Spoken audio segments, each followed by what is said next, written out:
Hi, hi everyone. Good evening. Let me just. Hi everyone. Good evening. My, I'm not sure whether my connection has any issues because I just got a message. Anyway, good to see you guys. Hope you all had a great day. Today I'm going to talk about a subject that is very close to my heart. It's about public speaking and online public speaking. What I'm doing right now is basically online public speaking. And in addition to that, I'm an educator, I'm a trainer, I'm a coach. I do a lot of online public speaking, as well as I also conduct trainings on public speaking.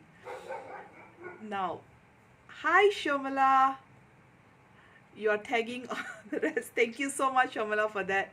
So today I'm going to speak about some online public speaking techniques, and I would like to share some tips with y'all on how to do public speaking. Now, before the pandemic, like public speaking is already something that is has been around for for thousands of years. Hi Darshana. I believe that historically speaking, we go back like 2,500 years where people started to share speeches and documented public speaking. Yeah, people started to share things on a bigger scale. And when we think about public speaking, we often think about somebody standing on stage and speaking. So that used to be traditionally how the most effective public speaking has been done. However, since we have got social media, television came up and it changed things a lot. But when internet erupted, things just got like way different, because YouTube videos where someone is standing in the room and recording can now be viewed by billions of people. Hi Aina. Yes, thank you to Shomala too. Hi Tambi, nice to see you all.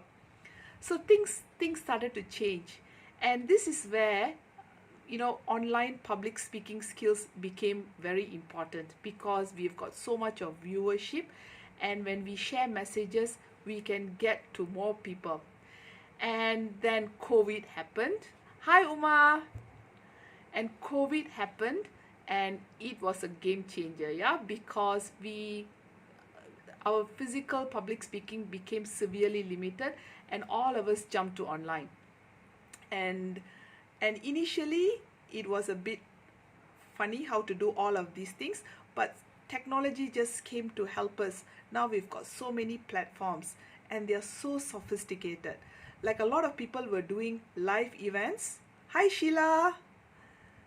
Hi Tambi.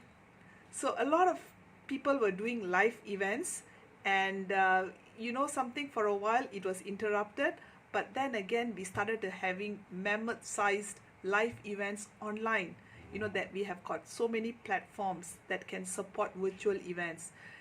Tools like Zoom that just kept catching up. I mean, if you are a Zoom user, you will see how Zoom has progressed from February 2020 to how it is now.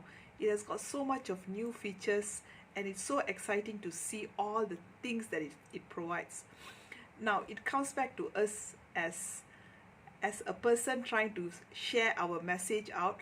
How do we best communicate, and how different is physical public speaking versus online public speaking? Let me just cover a few things about physical public speaking. When we do physical public speaking, we have to do a few things. For example, one of the most important things is eye contact with the audience. Different people will be sitting at different places in the room, and we have to be able to engage all of them. And we can't just scan people. We have to give enough time for eye contact, so that there is a point. Yeah, it's a very nice balance, between feeling them, engaging them, and stopping before they start feeling uncomfortable. Like, we don't stare them down. So that was the skill. And then we have to keep going, and we have to work the back of the room and the sides of the room and things like that. Those were things that we were taught when we are doing public speaking at a physical level. So trainers and teachers and people like that, people who are doing sales, everyone follows this kind of best practices when we do public speaking. The other thing is we usually operate on a stage, or even if there's no stage, we consider the place that we are operating from like a stage, and we need to know how to move the stage. And there's a huge area just there, like, you know, if you want to tell a story and if you want people to think about different characters or different timelines, how do we work the stage? So there's a lot for that as well in public, uh, in a physical public speaking. And then there is also about audience reaction. When we do physical public speaking, we can see the audience, and audience will react to what we are saying. And this is one of the benefits of public, so physical public speaking, which we may have lost online, which is we can get the reaction back from the audience. We can see from their mannerism, we can see from how they are sitting, whether they are bored, and we can shift our presentation skills accordingly. Now, coming into online, some of these things are lost. Yeah, with online, all I see is a screen. I have no idea. Like now, I'm doing online public speaking. I can see that I have got some people who are viewing me live, but I have no idea what you're doing. You could have just switched it on and you could have walked away, or you could be listening to me ardently. I can't tell the difference. If for those of you who are typing something in, then I would at least know a little bit, but I still can't see your reaction to what I am saying. So this is something that I have lost, or all of us who are doing online public speaking, we have a tendency to lose. Of course, in Zoom we can see, you know, Zoom or Google Meet, we can see the pictures, the videos of our participants, but oftentimes they switch off their camera, and even if they are seeing, we may not be able to see everybody at the same time. So it's kind of difficult to gauge people's reaction. Thank you, Sheila. Sheila says she's grinding the dosa while listening. These are things that you don't get when you do physical public speaking, yeah? Because now people can actually multitask. And yeah, so going back to that, we have lost that. And about eye contact, yeah? So I'm going to start sharing some tips now, how to get the best engagement. Because I'm sure all of you, in some way or another, you are doing something online, yeah? Even people who never used to be online are now online, even if it's just for family functions. So one of the tricks about online public speaking is about looking at the camera. A lot of times in Zoom, what we do is we actually look at the screen. Now, like I'm talking to you now, right? What I'm doing is I'm just looking at that dot on my phone. You know, I'm not looking at the screen. Every now and then I glance down at the screen, but most of the time I'm looking at that dot of the camera. And when I'm looking at the dot of the camera, you will feel like I'm giving you eye contact. If I look away, you can feel the engagement is gone. Like now I'm looking down, you will feel the loss of engagement. So this is one of the things that you can apply immediately if you are doing any online trainings. Look at the camera. Do not look at your audience on the screen. If you find it very uncomfortable, you will have to find a way to align your screen with the camera. Yeah, because for a lot of us, when we learnt this trick, it's very uncomfortable for us. Hi, Kavita. Yeah, Kavita does Facebook Live, so she obviously knows this trick. So for a lot of us, when we learn this trick, it's very hard for us to start looking at the camera rather than looking at the videos. So if you are one of those lucky people who can align your camera with your screen, you can do it. Otherwise, you don't have a choice. You have to train your eye on the camera. It's uncomfortable in the beginning, but you will get the hang of it. Yeah, it will just become automatic after some time. Yes, Aina, look at the dot compared to the bridge of the nose. Exactly. Exactly. But it can be difficult, yeah. It's not something that comes naturally. Even for myself, when I started doing this, it took a while, but now I'm very comfortable. I can talk for hours looking at the dot now because I've trained myself to do that. So that's one of the strategies that you can apply immediately.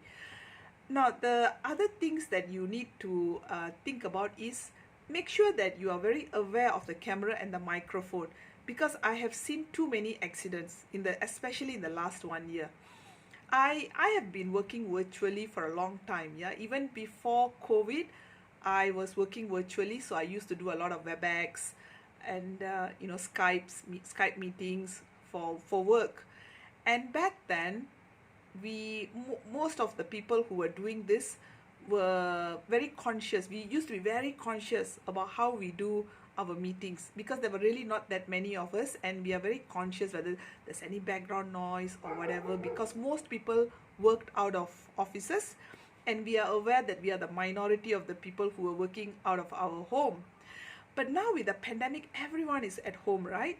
So what I've realized is that people's consciousness of what's happening around them has people have dropped their guard, and there has been so many accidents. Yeah, so we have to be very careful about when we leave the camera on, when we leave our mic on, because we don't want to be caught in an embarrassing situation. So while you're doing it, just assume that the camera is always on, and if you really want to do something, make sure that you are switching off the camera and switching off the mic, and be very aware of these things. So this is another important point. It's a very basic point, but it's crazy how many people forget about this. Yeah, they go for breaks and they leave the camera and the mic on. I've seen this so many times. So it's something to be very, very conscious about. And yeah, then the third thing is, when we want to give a message, when we are speaking online, we have to be very precise and we have to get to the point. The reason being, people are going to get bored. If we are, if I'm in a physical space, it's a bit different. I can go a little bit away and I can talk about stories or whatever, and I can see from my audience engagement if they are with me or whether they are losing me. And since I can see their reaction, I can immediately shift. I can change. If I feel like they are thinking that my joke is boring, I can shift. But when I'm doing online, I don't have this ability to see what my audience are thinking. So I have to get quickly to the point, otherwise I may lose them. So I'm going to stick to the tried and true path of being more to the point. And the next one is, the other issue, yes, correct, Aina, less engagement from audience via online. So if you guys are actually watching, please do say hi, because I would love to get more engagement from my online audience. But it is not easy. I also teach students at the university, and most of the time they are silent with the camera off. You can't really tell what they are thinking or feeling. So this is something that we have to adapt and continue to do our job as presenters and share our message or our information. Now the next thing is to remember that online uses technology, and technology can have problems. So we can have interruptions, we can have like equipments not working and things like that. And the worst thing that we can do as presenters is to be quiet, because that is the moment where our audience are not sure what is happening, and we know kind of what is happening because we are presenting. Hi Uma, thank you for sharing that. And what we need to do is we need to talk them through any technological interruptions. So if our slides can't work or anything, it's important to keep giving them that feedback so that they feel in control. They feel like they know what's happening. Have you been to a webinar or anything where something goes blank and no one is talking? It's a very uncomfortable feeling. You're not sure what's happening, you're not sure what you're supposed to do. So as a presenter, it's good to keep talking through the interruption so that you keep your audience engaged and informed on what is happening. And the last one is about background. The background can be very distracting if we have got things happening behind it, or things that are more interesting than us or more interesting than the message that we are sharing. So it's good to be aware of what is in the background, and if possible, now like Zoom and all, if you're using Zoom, you can blur out your background or use virtual background. But be careful when you use virtual background. When you move, your movement might be this, like your fingers can go missing or things like that. the other option is of course to use a green screen. So you can use a green screen and you can click on the green screen thing in option in Zoom, and then use virtual background, and the movements will be crisp. So these are some of the things that I would like to share with you. So the next time that you do your online meetings, or you have to be a presenter, you can try this, and it does make a lot of difference. And of course the last is practice, practice, practice. That makes a lot of difference. Yeah, the more we do it, the better we become, and this goes for anything that we do. So that's all I have, guys, and hope to see you all again tomorrow. Thank you for watching. Bye.